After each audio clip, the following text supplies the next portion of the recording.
আমি স্বপ্নকে বলেছিলাম, কেন তুমি স্বপ্ন এত ভালো?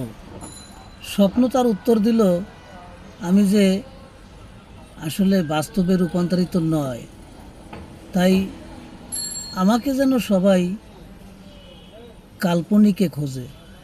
বাস্তব আর কাল্পনিক দুইটা এক নয়। আসলে স্বপ্ন স্বপ্নই। স্বপ্ন সবসময় দেখতে ভালো লাগে। আর স্বপ্নটা নিজের ভেতর থেকে একটা কাল্পনিক জগৎ। তাই স্বপ্ন বলল, আমাকে ছেড়ে যদি থাকতে পারো, বাস্তবতা যদি তৈরি করতে পারো, তাহলেই দেখবে তোমার জীবনে স্বপ্নর থেকেও বাস্তবতা কতটা সম্মানজনক এবং কতটা প্রয়োজনীয়। কথাটা মিলাই দেখো, স্বপ্ন থেকে বাস্তবটা তৈরি করে দেখো।